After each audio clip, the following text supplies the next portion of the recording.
सुनो बिहार दरोगा के उम्मीदवारों, तैयारी अब होगी एकदम असली एग्जाम जैसी। एडिटोरियल बुक बिहार दरोगा प्रैक्टिस सेट सीरीज शुरू हो रही है सिर्फ आपके चैनल पर। तो इंतजार किस बात का, अभी सब्सक्राइब करें और बेल आइकन को दबाएं ताकि अगले वीडियो का नोटिफिकेशन आपको टाइम से मिल सके। हाँ, अगर वीडियो कंटेंट आपको यूजफुल लगे तो वीडियो को लाइक जरूर कीजिएगा। चलिए टाइम को बिना वेस्ट किए प्रश्नों को शुरू करते हैं। नवीनतम आंकड़ों के अनुसार भारत में सर्वाधिक कोयला भंडार किस राज्य में है? तो वो है आपका उड़ीसा में। कहाँ पे है? उड़ीसा में। यहाँ पे ध्यान रखिएगा, भंडार की बात कर रहा है। और सेकंड स्थान पे है झारखंड। ठीक है, सेकंड स्थान पे कौन है? झारखंड है। एक कोयला की सबसे उच्चतम क्वालिटी होती है एंथ्रासाइट। इसका उत्पादन में अग्रणी राज्य कौन सा है? जे.एंड.के है। कौन सा है? जे.एंड.के। ये पक्का ध्यान रखिएगा। ठीक है। डिजिटल प्रशिक्षण प्लेटफॉर्म एकलव्य का अनावरण किसने किया है? तो ये किए हैं भारतीय सेना ने। किसने किया है? भारतीय सेना ने। भारतीय सेना इसका अनावरण किया है। ये क्या किया है कि अधिकारियों के प्रशिक्षण में क्रांतिकारी लाने के लिए प्लेटफॉर्म एकलव्य का अनावरण किया गया। ठीक है, आगे देखते हैं। नर्मदा और ताप्ती नदी के मुहाने पर कौन सा द्वीप है? कौन सा द्वीप है? तो आपका आलिया बेट और खादिया बेट, ये दोनों द्वीप है। तो राइट आंसर क्या हो जाएगा? एक से अधिक। क्या हो जाएगा? एक से अधिक। वेलिंगटन द्वीप कहाँ है? तो वेलिंगटन द्वीप आपका है कोची में। कहाँ पे है? कोची में है। ये भी आपको ध्यान रखना है। ठीक है। वर्ष 2025 में नीति आयोग द्वारा न्यूनतम सतत विकास लक्ष्य मतलब कि एसडीजी भारत सूचकांक जारी किया गया। इसमें से भारत का समग्र स्कोर कितना है आपको बताना है। तो इसमें जो भारत है, भारत को मिला है टोटल 67 पॉइंट। क्या मिला है? 67 पॉइंट भारत को इसमें मिला है। बात हो रही है यहाँ पे एसडीजी की, तो एसडीजी में टॉप कौन आया है? केरल आया है। ठीक है, एसडीजी इंडेक्स में टॉप कौन है? केरल है। और सबसे लास्ट मिला है बिहार को। ठीक है, सबसे लास्ट बिहार को। हाल ही में किस राज्य द्वारा शिक्षित बेरोजगार युवाओं को आर्थिक सहायता प्रदान करने के लिए लाडला भाई योजना की शुरुआत हुई है? तो ये किया गया है महाराष्ट्र सरकार के द्वारा। किसके द्वारा? महाराष्ट्र सरकार के द्वारा। अब यहाँ पे बात हो रही है महाराष्ट्र सरकार की, तो कुछ महत्वपूर्ण बातों को देख लेते हैं। महाराष्ट्र के पुणे में संविधान पार्क का उद्घाटन किया गया है। महाराष्ट्र ऐसा स्टेट है जो गाय को राजमाता घोषित किया है। ठीक है, देसी गाय को। बेस्ट एग्रीकल्चर स्टेट का दर्जा भी महाराष्ट्र को दिया गया है। और बंजारा विरासत संग्रहालय, इसका भी उद्घाटन कहाँ किया गया है? महाराष्ट्र में। बर्ड ऑक्सीजन पार्क नागपुर में, जो कि महाराष्ट्र में है। और मुख्यमंत्री माझी लड़की बहन योजना, इसका भी उद्घाटन कहाँ किया गया है? महाराष्ट्र में। ठीक है, तो इतना ये जो महत्वपूर्ण पॉइंट है आपको महाराष्ट्र से ध्यान में रखना है। ग्लोबल फायर पावर इंडेक्स 2025 में भारत का कौन सा स्थान है? तो इसमें भारत आपका चौथा स्थान पे है। ठीक है, भारत आपका चौथा स्थान पे है। तो पहला स्थान पे कौन है? तो पहला स्थान पे है आपका अमेरिका। कौन है? पहला स्थान पे है अमेरिका। आगे देख लेते हैं कि एक आता है world happiness index. World happiness index में टॉप स्थान पे है आपका फिनलैंड। और भारत का स्थान आपका मिला है 118वां। ठीक है, एक और देख लेते हैं कि हेनले पासपोर्ट, इसमें टॉप स्थान मिला है सिंगापुर को। और इंडिया को मिला है 85वां स्थान। ये प्रश्न बहुत ही महत्वपूर्ण थे, इसको भी याद में रखना है। ठीक है। मेजर ध्यानचंद खेल रत्न पुरस्कार 2024 से कितने खिलाड़ियों को सम्मानित किए जाने की घोषणा की गई है? तो टोटल 4 खिलाड़ी है। कौन है? टोटल 4 खिलाड़ियों को दिया गया है। और वो कौन कौन है? तो मनु भाकर को दिया गया है, जो कि शूटिंग से संबंधित है। हरमनप्रीत सिंह को, जो कि हॉकी से संबंधित है। प्रवीण कुमार, ये पैरा एथलीट्स है। और डी गुकेश, ये शतरंज के खिलाड़ी है। इन्हीं चारों को दिया गया है। ये भी ध्यान रखिएगा क्योंकि प्रश्न यहाँ से बन सकते हैं। ठीक है। भारत का पहला स्वदेशी रूप से विकसित प्रदूषण नियंत्रण पोत का नाम क्या है, जिसे अगस्त 2024 में लॉन्च किया गया? तो क्या नाम है इसका? इसका नाम है समुद्र प्रताप। क्या नाम है? समुद्र प्रताप। ठीक है, इसको किया गया था 29 अगस्त 2024 को गोवा में लॉन्च किया गया था। और इसका निर्माण किसके द्वारा हुआ था? तो गोवा शिपयार्ड लिमिटेड के द्वारा इसका निर्माण किया गया था। ठीक है, आगे देखते हैं। 15 अप्रैल 2025 को 23वें विधि आयोग के अध्यक्ष किसे नियुक्त किया गया था? तो वो किया गया था दिनेश माहेश्वरी को। किसको? दिनेश माहेश्वरी को। ठीक है, ये सुप्रीम कोर्ट के पूर्व जज हैं। और 22वें विधि आयोग के कौन थे अध्यक्ष? वो थे ऋतुराज अवस्थी।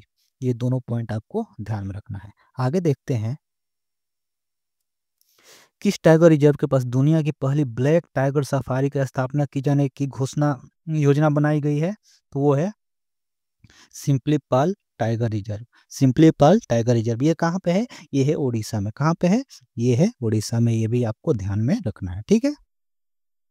18वीं भारत वन स्थिति रिपोर्ट 2023 के अनुसार भारत के कितने प्रतिशत क्षेत्र में वन एवं वृक्षावरण है?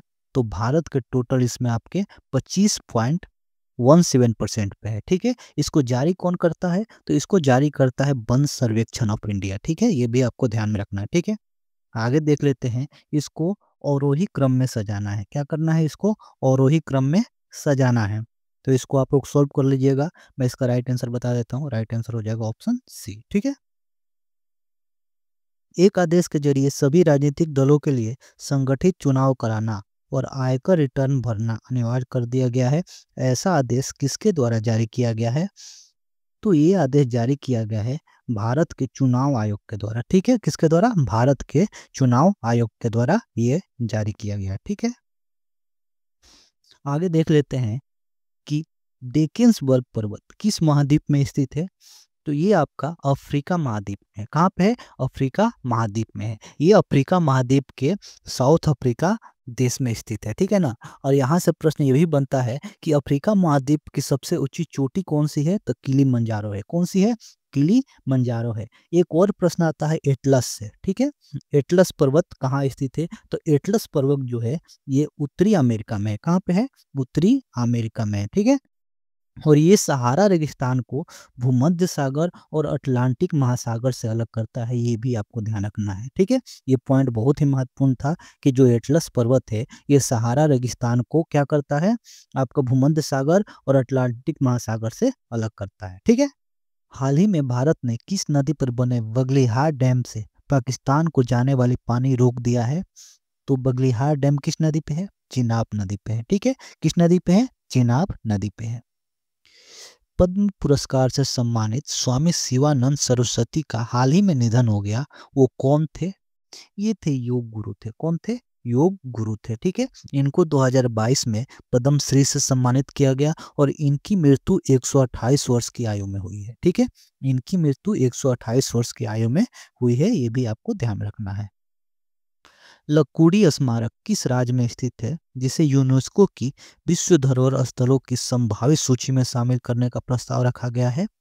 तो ये आपका लकुड़ी स्मारक है कर्नाटक में। कहाँ पे है? कर्नाटक में, ध्यान रखिएगा, ठीक है।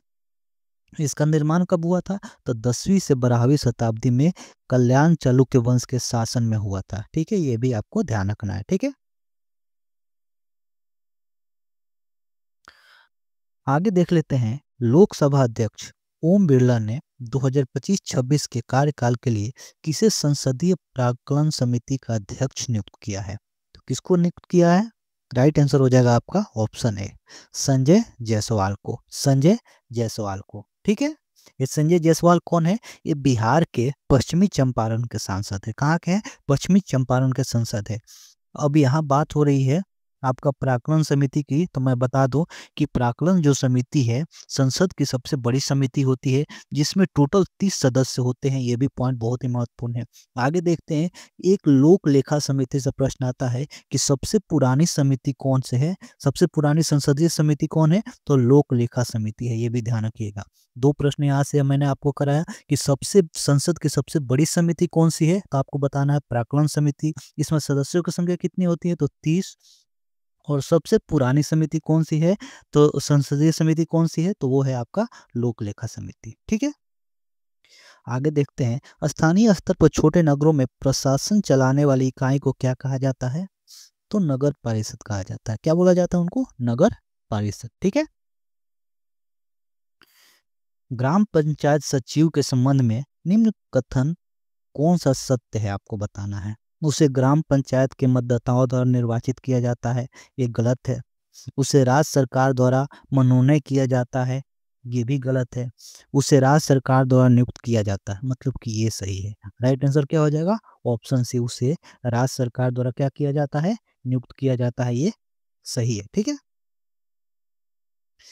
निम्न कथनों पर विचार कीजिए। संसद हमारे लोकतंत्र का आधार स्तंभ है। ये तो बिल्कुल सही है। ठीक है, संसद हमारे लोकतंत्र का क्या है, आधार स्तंभ है। संसद में हम अपने मनोनीत प्रतिनिधियों के माध्यम से प्रतिनिधित्व पाते हैं, ये गलत है। ठीक है ना, हम उनको क्या करते हैं, मनोनीत नहीं करते, उनको हम निर्वाचित करते हैं। तो राइट आंसर क्या हो जाएगा, ऑप्शन है, केवल एक सही है। ठीक है, इंदिरा साहनी एवं अन्य बनाम भारत संघ का प्रसिद्ध मामला किसके लिए प्रसिद्ध है?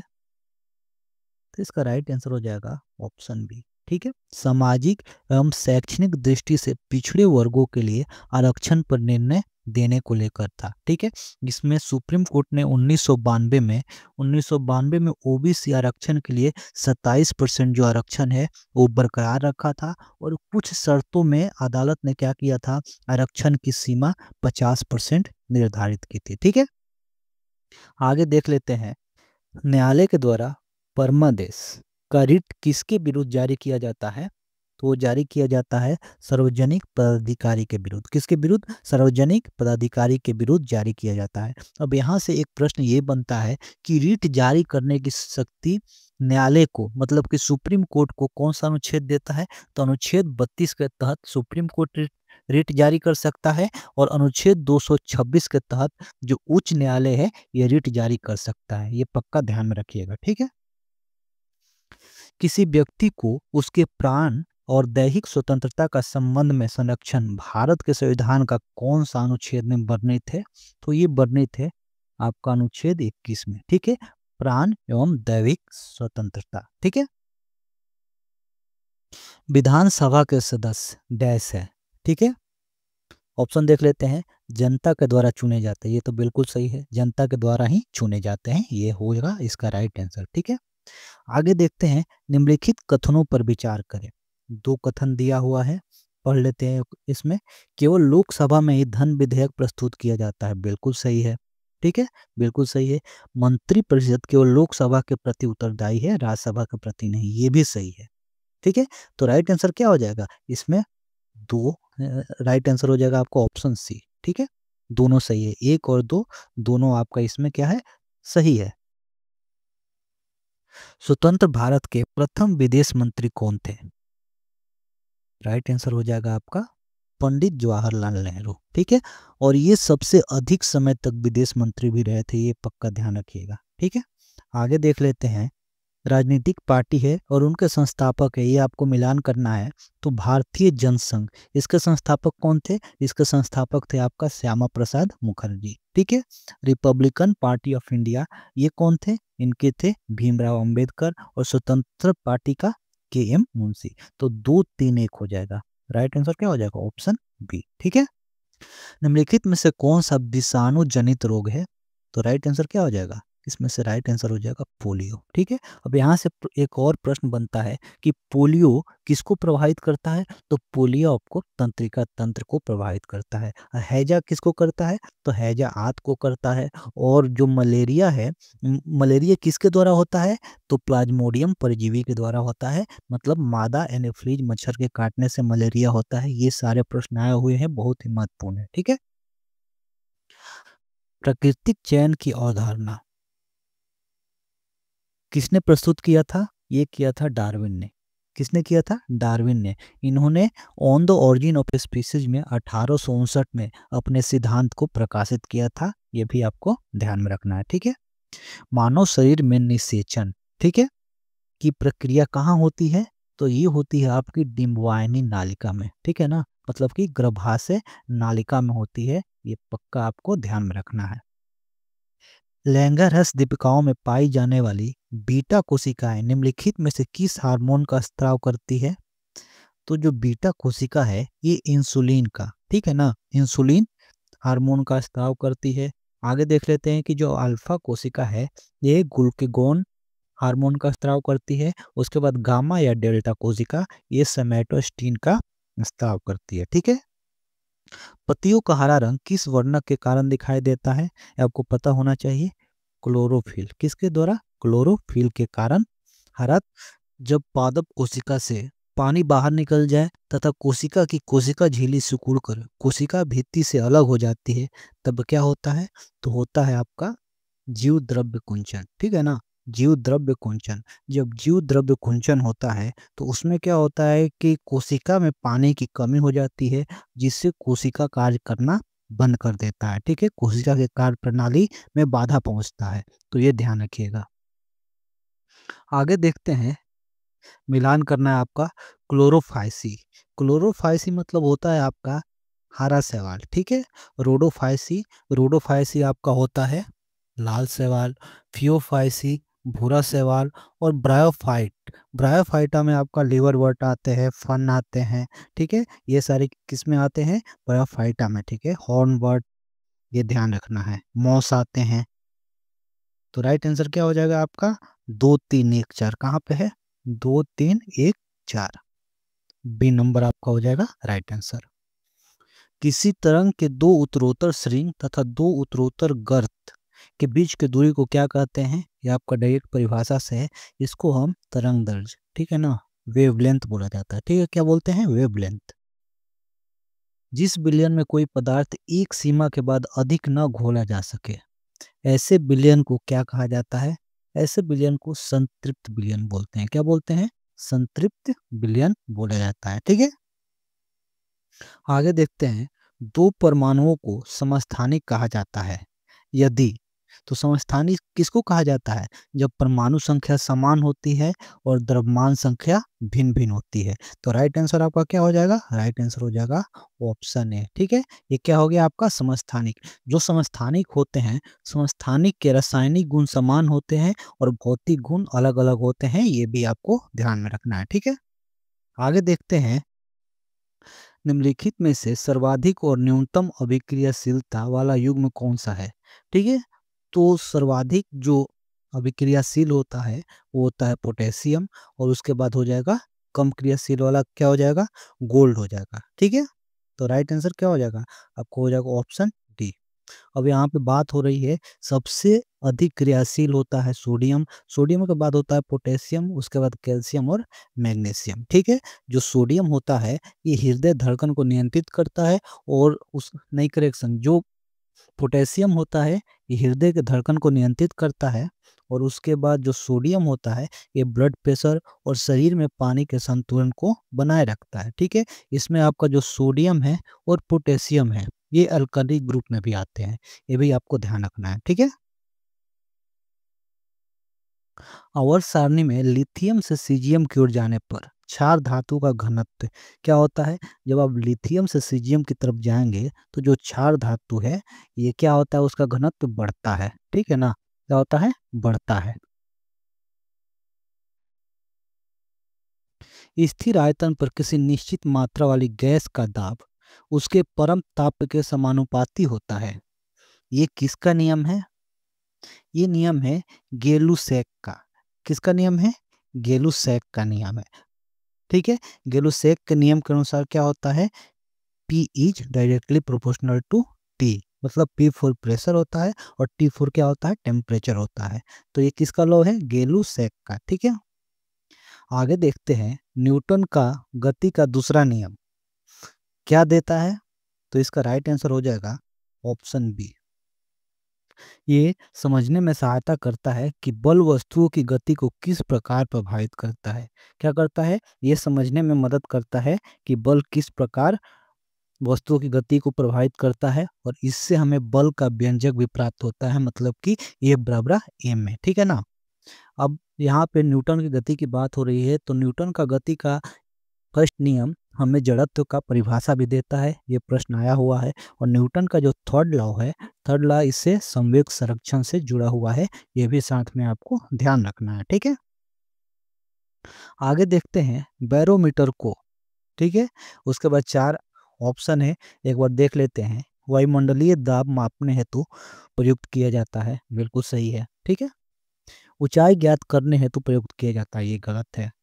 द्रवों के घनत्व ज्ञात करने के लिए प्रयुक्त किया जाता है, तो ये भी आपका गलत है, घनत्व के लिए नहीं यूज किया जाता है। मौसम के पूर्वानुमान हेतु प्रयुक्त किया जाता है, तो ये सही है। मतलब राइट आंसर क्या हो जाएगा? ऑप्शन 1 और 4 राइट आंसर हो जाएगा। ठीक है, अब यहाँ पर बात हो रही है बैरोमीटर का, तो बैरोमीटर का खोज किसने किया था? इवेंजेलिस्टा टॉर्सिएली ने। ठीक है ना, बैरोमीटर का खोज किसने किया था? इवेंजेलिस्टा ट्रोसोली ने। आगे देखते हैं, प्रतिध्वनि के कारण सुनाई देता है। ठीक है, प्रतिध्वनि डैश के कारण सुनाई देता है। तो जो प्रतिध्वनि है वो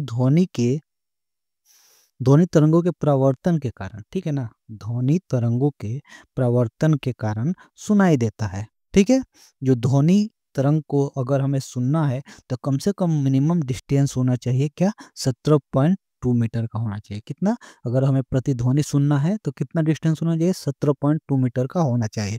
और कभी कभी क्वेश्चन ये भी आता है कि मूल ध्वनि और परिवर्तित ध्वनि के बीच का समय अंतराल कितना होता है, तो 0.01 सेकेंड होता है। ठीक है, 0.01 सेकेंड होता है, ये भी आपको ध्यान में रखना है।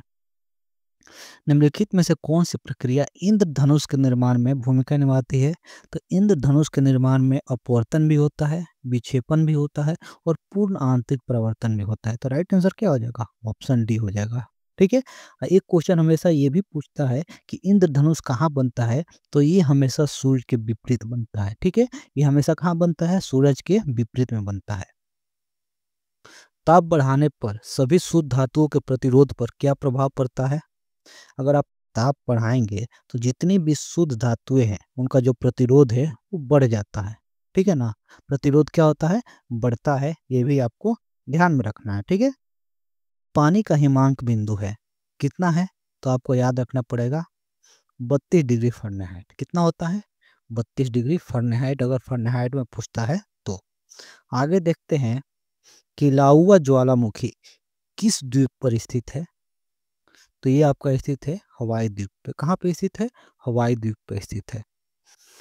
1934 में किसके नेतृत्व में कांग्रेस सोशलिस्ट पार्टी का स्थापना हुआ था, तो आचार्य नरेंद्र देव और जयप्रकाश नारायण के नेतृत्व में हुआ था। ठीक है, राइट आंसर क्या हो जाएगा, ऑप्शन सी। एक क्वेश्चन और भी आता है, मुस्लिम लीग की स्थापना। ठीक है, मुस्लिम लीग की स्थापना कब हुआ था, तो ये हुआ था 30 दिसंबर 1966 में। ठीक है, मुस्लिम लीग का गठन किया गया था आगा खां और नवाब मोइसुल हक के नेतृत्व में। ठीक है, और एमिन जीना, ठीक है, एमिन जीना कौन थे, ये मुस्लिम लीग के सदस्य थे, ये भी आपको ध्यान रखना है। ठीक है, निम्नलिखित में से कौन सा 1857 की क्रांति का अग्रगामी था, मतलब कि 1857 की क्रांति से पहले हुआ था, तो वो हुआ था आपका सन्यासी विद्रोह। ठीक है, वो क्या हुआ था, सन्यासी विद्रोह, कब से कब हुआ था, तो 1763 से लेके 1800 ईस्वी में हुआ था। ठीक है, और सन्यासी विद्रोह का वर्णन किस में किया गया है, तो आनंद मठ में किया गया है, ये भी आपको साथ में ध्यान रखना है। ठीक है, और सन्यासी विद्रोह को दबाया किसने था, तो वॉरेन हेस्टिंग्स ने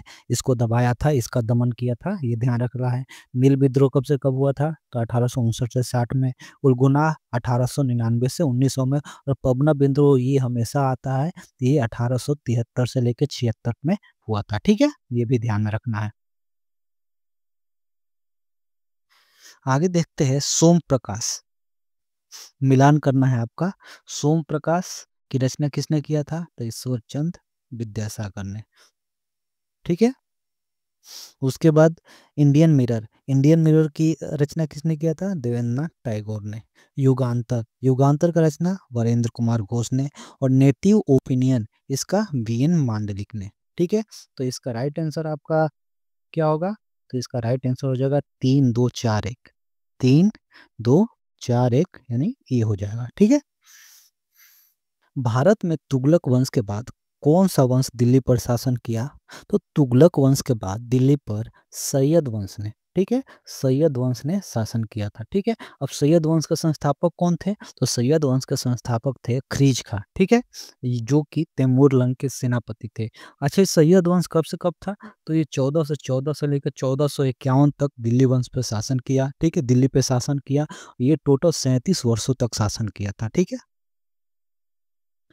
इनमें से किसने 1857 के विद्रोह में सक्रिय रूप से भाग लिया था, तो नाना साहब, ये आपके कानपुर से भाग लिए थे। बेगम हजरत महल, ये लखनऊ से। मौलवी अहमदुल्ला, ये कहाँ से भाग लिए थे, ये आपके फैजाबाद से। ठीक है, मतलब ये तीनों भाग लिए थे, तो राइट आंसर क्या हो जाएगा, ऑप्शन डी। क्या हो जाएगा राइट आंसर, ऑप्शन डी। उस स्वतंत्रता सेनानी का नाम बताएं जिन्होंने गवर्नर जनरल को निम्नलिखित पंक्तियां लिखी।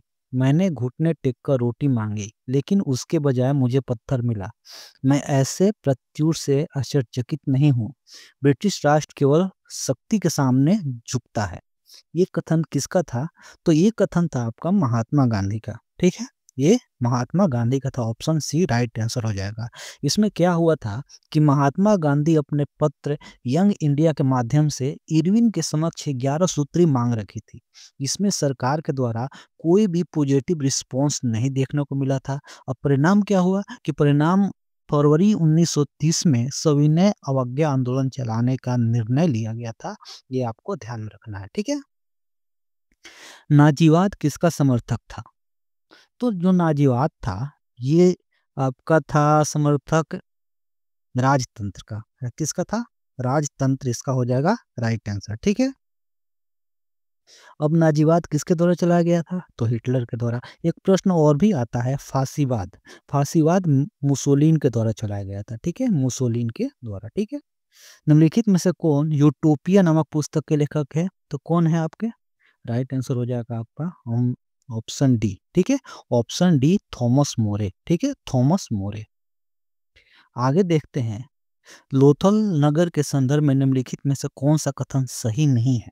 ठीक है, ये गुजरात में माही नदी के किनारे बसा हुआ है। तो ये गुजरात में माही नदी के किनारे नहीं है, कहाँ पे है? भोगवा नदी के किनारे। ठीक है, यह एक बंदरगाह भी था, सही है। इस नगर में एक भंडार गृह भी था, ये भी सही है। यहाँ से एक इमारत मिली जहाँ मनके बनाने के काम होते थे, ये भी सही है। तो ये आपका हो जाएगा गलत, राइट आंसर ऑप्शन ए। ठीक है, अशोक ने भिन्न भिन्न स्थानों पर जाकर लोगों को शिक्षा देने के लिए अधिकारियों की नियुक्ति की। इन अधिकारियों को निम्नलिखित में से किस नाम से जाना जाता था? तो इनको जाना जाता था धम्म महामात्र के नाम से। किस नाम से? धम्म महामात्र के नाम से जाना जाता था। ठीक है, आगे देखते हैं, गंधार कला शैली एक समन्वयन है। ठीक है, तो किसका है? तो इसमें भारतीय और यूनानी शैली दोनों मिलके गंधार शैली बनाती है। ठीक है, भारतीय और यूनानी शैली। ठीक है, हर्ष के संदर्भ में निम्नलिखित कथनों में कौन सा असत्य है आपको बताना है। हर्ष के दरबारी कवि विवान भट्ट ने हर्ष की जीवनी लिखा था, ये आपका बिल्कुल सही है। फहियान हर्ष के शासनकाल में भारत आया था, ये गलत है। ठीक है ना, ये क्या है? गलत है, क्योंकि हर्ष के शासनकाल में हेन सांग जो चीनी यात्री था वो भारत आया था। तो राइट आंसर क्या हो जाएगा आपका? ऑप्शन बी हो जाएगा। चेर शासकों ने अपने अभिलेखों में किस भाषा का प्रयोग किया था? तो वो किया था आपका मलयालम भाषा का। किस भाषा का? मलयालम भाषा का प्रयोग किया था। अब यहाँ पे आता है कि किस लिपि का प्रयोग किया था? तो ब्राही लिपि का प्रयोग किया था, ये भी आपको साथ में याद रखना है। ठीक है, आगे देखते हैं, महात्मा बुद्ध के संदर्भ में निम्नलिखित कथनों पर विचार कीजिए। इन्होंने अपना पहला उपदेश सारनाथ में दिया था, बिल्कुल सही है। ठीक है, और इनका जो पहला उपदेश था इसको धर्मचक्र प्रवर्तन के नाम से भी जाना जाता है। उनका उपदेश आत्मा और परमात्मा के विषय में होते थे। जी नहीं, ये इनका बिल्कुल गलत है। जो उनका उपदेश होता था वो होता था दुख की समस्या और उससे मुक्ति मार्ग पर आधारित था। तो ये आपका हो गया गलत। ठीक है, उन्होंने दुख की निवृत्ति के लिए आस्टिंग मार्ग की जरूरत बताया। ठीक है, ये सही है। तो राइट आंसर क्या हो जाएगा आपका कि 1 और 3 इसमें क्या है? सही है। Option C right answer. ठीक है,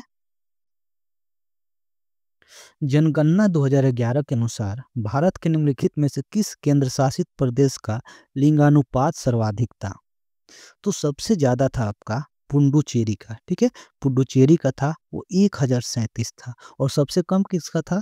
तो 618 दमन और दीव का। लक्षद्वीप का कितना था? 946। चंडीगढ़ का कितना था? 818। ठीक है, आगे देखते हैं, भारत और अमेरिका के बीच होने वाले संयुक्त सैन्य अभ्यास युद्ध अभ्यास 2024 का आयोजन कहाँ किया गया? तो इसका आयोजन किया गया राजस्थान में। ठीक है, कहाँ हुआ है? राजस्थान का महाजन फील्ड में हुआ है। और ये इसका 20वां संस्करण था। ठीक है, भारत और अमेरिका के बीच में एक और युद्ध अभ्यास होता है जिसका नाम है वज्र प्रहार। ठीक है, वज्र प्रहार। किस वायुदाब की पेटी को अस्वच्छांश कहा जाता है? तो ये 30 डिग्री से 35 डिग्री की पेटी को, ठीक है, भूमध्य सागर से 30 डिग्री से 35 डिग्री उत्तरी और दक्षिणी अक्षांश के मध्य उच्च वायुदाब वाली पेटियां पाई जाती है। उसी को हम क्या बोलते हैं, जो 30 से 35 डिग्री होती है उसको हम बोलते हैं अश्व अक्षांश, ठीक है। अब इसमें आपको बताना है, असत्य कथनों पर विचार कीजिए। सिंधु नदी जम्मू कश्मीर से होकर प्रवाहित होती है, ये आपका सही है। श्योक नदी झेलम की सहायक नदी, ये गलत है, ठीक है ना, ये सिंधु की सहायक नदी होगी। झेलम सिंधु नदी की सबसे बड़ी सहायक नदी है, जी नहीं, जो सिंधु नदी की सबसे बड़ी सहायक नदी है वो चिनाब है, क्योंकि जहाँ से चिनाब निकलती है वो सिंधु नदी में मिलने से पहले 1180 किलोमीटर बहने के बाद ही सिंधु में मिलती है, तो झेलम नहीं होगा, क्या हो जाएगा, चिनाब हो जाएगा। तो ये भी आपका गलत है, तो 1 नंबर कथन आपका सत्य है, लेकिन ऑप्शन में ये दिया नहीं है, आप लोग एक बार इसको देख लीजिएगा, ठीक है। इसका राइट आंसर ऑप्शन ए होना चाहिए था। हाल ही में किसने खेलो इंडिया यूथ गेम के 7वें संस्करण का उद्घाटन किया है? तो वो किए हैं प्रधानमंत्री नरेंद्र मोदी ने। कौन किए हैं? प्रधानमंत्री नरेंद्र मोदी ने किए हैं, वीडियो कॉन्फ्रेंस के जरिए। किसके जरिए? वीडियो कॉन्फ्रेंस के जरिए। अब यहाँ से प्रश्न ये बनता है कि खेलो इंडिया यूथ गेम का ये शुभंकर क्या था? तो गज सिंह था, और ये 4 से 15 मई के बीच आयोजित किया गया था, ठीक है। आगे देख लेते हैं, नर्मदा। नर्मदा पे कौन सा बांध है? ओमकारेश्वर है, ठीक है। चंबल, चंबल पे कौन सा बांध है? तो चंबल पे आपका राणा प्रताप है। कृष्णा पे नागार्जुन सागर, और उसके बाद कावेरी पे मेटूर बांध। तो राइट आंसर क्या हो जाएगा? 4-2-1-3, 4-2-1-3, यानी कि डी हो जाएगा आपका राइट आंसर, ठीक है। Mg आयन का इलेक्ट्रॉनिक विन्यास क्या होगा? ठीक है, Mg प्लस आयन का इलेक्ट्रॉनिक विन्यास क्या होगा? तो इसका इलेक्ट्रॉनिक विन्यास होगा आपका 2 8, ठीक है ना, क्योंकि Mg का परमाणु संख्या क्या होता है? 12, और इसके ऊपर 2 ऑलरेडी इलेक्ट्रॉन है, ठीक है, मतलब कि 12-2 ये 10 का इलेक्ट्रॉनिक विन्यास पूछ रहा है। अगर केवल मैग्नीशियम का पूछता तो आपका ये हो जाता, ठीक है, लेकिन यहाँ पे केवल Mg प्लस का पूछ रहा है, ठीक है, तो आपका क्या होगा? 2 और 8 होगा, ये ध्यान रखिएगा। निम्नलिखित में कौन बंदरगाह तमिलनाडु तट पर स्थित नहीं है? तो राइट आंसर क्या हो जाएगा इसमें? मछलीपट्टनम, ठीक है। मछलीपट्टनम ये कहाँ स्थित है? आंध्र प्रदेश में स्थित है, ठीक है। अब यहाँ से बहुत ही महत्वपूर्ण प्रश्न ये बनते हैं, सागरमाला परियोजना एक आता है, ये किससे संबंधित है?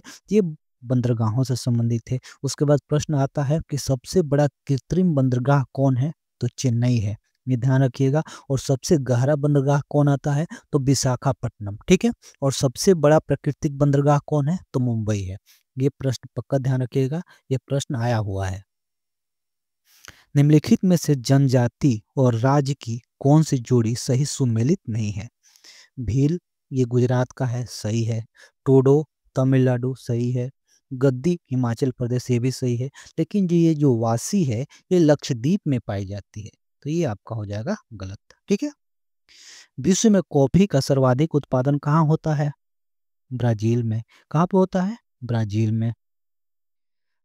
ताल की मिट्टी किस फसल के लिए उपयुक्त मानी जाती है? जो ताल की मिट्टी है ये रबी के फसल के लिए, ठीक है, रबी के फसल के लिए उपयुक्त मानी जाती है। अब यहाँ पे बात हो रही है ताल की मिट्टी की, तो ये मिट्टी कहाँ पाई जाती है? तो बिहार में गंगा के दक्षिणी तट पर 8 से 10 किलोमीटर एक चौड़ी पट्टी पाई जाती है, उसी को हम ताल की मिट्टी के नाम से जानते हैं, ठीक है। आगे देखिए, असंगत जोड़ों को पहचानिए, ठीक है। असंगत जो जोड़ा है उसको पहचानना है। उदयपुर वन्यजीव अभयारण्य पश्चिमी चंपारण, ये सही है। बरेला वन्यजीव अभयारण्य वैशाली, ये भी सही है। वाल्मीकि वन्यजीव अभयारण्य, इसमें क्या दिया है? पूर्वी चंपारण, लेकिन ये पूर्वी चंपारण में नहीं है, ये कहाँ पे है? पश्चिमी चंपारण में है, ठीक है। कहाँ पे है ये? पश्चिमी चंपारण में है। और भीम वन जीव अभयारण्य मुंगेर, ये आपका सही है। तो राइट आंसर क्या हो जाएगा? तो ऑप्शन डी, ठीक है। उत्तर पश्चिम भारत में सर्दियों के दिनों में होने वाली वर्षा का संबंध किस मानसून विक्षोभ से है? तो उत्तर पश्चिम में जो भी वर्षा होता है वो पश्चिमी विक्षोभ से होता है, ठीक है, पश्चिमी विक्षोभ से होता है, ठीक है। और इस वर्षा को मावठ भी कहा जाता है, ये भी ध्यान रखिएगा। इस वर्षा को क्या बोलते हैं? मावठ भी बोलते हैं। कौन बोलते हैं? स्थानीय लोग, ठीक है। जिस क्षेत्र में वर्षा होती है पश्चिमी विक्षोभ से, उस क्षेत्र के स्थानीय लोग इसे मावठ के नाम से भी जानते हैं, ठीक है। कौन सा वैश्विक सम्मेलन ग्रीन हाउस गैस उत्सर्जन में कमी के लिए आयोजित वैश्विक समझौते की दिशा में पहला कदम था? तो इसका राइट आंसर हो जाएगा ऑप्शन सी। ठीक है, ऑप्शन सी, रियो 1992, ये ग्रीन हाउस गैस से संबंधित था। ठीक है, यदि यदि श्रम पूंजी से सस्ता है तो अधिक श्रम प्रधान विधियों का प्रयोग होगा। यदि श्रम की अपेक्षा पूंजी सस्ती है तो उत्पादन में अधिक पूंजी प्रधान विधियों का प्रयोग होगा। ऊपर दिया गया वितरण किस प्रकार की अर्थव्यवस्था को निरूपित करता है? तो ये पूंजीवादी अर्थव्यवस्था को करता है। किसको करता है? पूंजीवादी अर्थव्यवस्था को करता है। ठीक है, भारत में निम्नलिखित में से किस पंचवर्षीय योजना में अर्थव्यवस्था के समाजवादी स्वरूप को अपनाया गया था? तो वो अपनाया गया था आपका दूसरी पंचवर्षीय योजना में। किसमें? दूसरी पंचवर्षीय योजना में अपनाया गया था। अब यहाँ से ये प्रश्न बनते हैं कि दूसरी पंचवर्षीय योजना किस पे आधारित थी? तो महालनोबिस रणनीति पर आधारित थी। दूसरी पंचवर्षीय योजना में आपका भिलाई, दुर्गापुर और राउरकेला, ये बड़ी बड़ी कंपनियों का स्थापना किया गया था। अब यहाँ से ये पूछा जाता है कि दुर्गापुर किसके सहायता से स्थापना किया गया था? तो ब्रिटेन के सहायता से, भिलाई रूस की सहायता से और राउरकेला आपका जापान के सहायता से हुआ था। ठीक है, इसका क्या लक्ष्य था दूसरी पंचवर्षीय योजना का? तो इसका लक्ष्य ये था तीव्र औद्योगिकरण, आत्मनिर्भरता और भारी पूंजीगत वस्तुओं में निवेश का इसका लक्ष्य था। ठीक है, भारत को 1991 में एक आर्थिक संकट का सामना करना पड़ा था। निम्नलिखित में से कौन सा उस संकट का प्रमुख कारण था? तो क्या कारण था? बाहरी ऋण का उच्च स्तर। बाहरी ऋण का उच्च स्तर, राइट आंसर क्या हो जाएगा? Option B. बाजार का नियम किस अर्थशास्त्री ने दिया था? तो वो दिए थे आपके जेवी से ने। ठीक है, जेवी से ने दिया था। जे एम किन्स ने एक नियम दिया था, रोजगार का सिद्धांत। रोजगार का सिद्धांत, ये भी आपको ध्यान में रखना है। डेयरी आर्थिक गतिविधियों के किस क्षेत्र में आता है? तो डेयरी होता है ये आपका प्राथमिक क्षेत्र में आता है। किस में आता है? प्राथमिक क्षेत्र में आता है। डेयरी हो गया, पशुपालन हो गया, कृषि हो गया। ठीक है, ये किस में आते हैं? आपके प्राथमिक क्षेत्र में। रेपो रेट क्या है? रेपो रेट क्या है? तो रेपो रेट वो दर होती है कि जिस पे आरबीआई धन की कमी की स्थिति में वाणिज्य बैंकों को ऋण देता है। तो राइट आंसर क्या हो जाएगा आपका? ऑप्शन सी हो जाएगा। राइट आंसर क्या हो जाएगा? ऑप्शन सी हो जाएगा। ठीक है, निम्नलिखित में से किस दिन संयुक्त राष्ट्र शांति सैनिकों का अंतर्राष्ट्रीय दिवस मनाया जाता है? तो ये किस दिन मनाया जाता है? 29 मई को मनाया जाता है। कब मनाया जाता है? 29 मई के दिन ये मनाया जाता है। ठीक है, ये ध्यान में रखिएगा। अगला क्वेश्चन है, इसमें आपका संगठन दिया हुआ है, इसको मिलाना है। अंतर्राष्ट्रीय न्यायालय ये कहाँ है? तो हेंग में है, पता है आपको। ठीक है, खाद्य एवं कृषि संगठन ये कहाँ पे है? आपका हो जाएगा ये रोम में। ठीक है, ये रोम में है। यूनिसेफ, यूनिसेफ कहाँ है? यूनिसेफ का आपका न्यूयॉर्क में है। और डब्ल्यूटीओ कहाँ पे है? जिनेवा में है। ठीक है, तो राइट आंसर क्या हो जाएगा? CADB। ठीक है, राइट आंसर आपका हो जाएगा CADB, यानी कि पहला ही इसका हो जाएगा आंसर। ठीक है, नए संसद भवन के प्रमुख वास्तुकार कौन है? तो कौन है आपके? तो राइट आंसर हो जाएगा बिमल पटेल जी है। कौन है? बिमल पटेल। ठीक है, इसका उद्घाटन कब हुआ था? तो 25 मई 2023 को, ठीक है, उद्घाटन किया गया था। गैबोन देश की राजधानी निम्न में से कौन सा है? तो गैबोन देश की जो राजधानी है लिब्रेविले है। क्या है? लिब्रेविले है। भारतीय प्राणी सर्वेक्षण की स्थापना कब की गई थी? तो कब हुआ था? ये हुआ था 1916 में। कब हुआ था? 1916 में, 1 जुलाई 1916 को हुआ था। और इसका मुख्यालय कहाँ पे है? कोलकाता में है। ठीक है, कहाँ पे है? कोलकाता में है। अनुसूचित जाति एवं अनुसूचित जनजाति अधिनियम कब बनाया गया था? तो ये आपका बनाया गया था 1989 में, 1989 में बनाया गया था। देश की संसद को नेसेट के नाम से जाना जाता है। तो जो इजराइल की संसद है, ठीक है ना, इजराइल के संसद को नेसेट के नाम से जाना जाता है।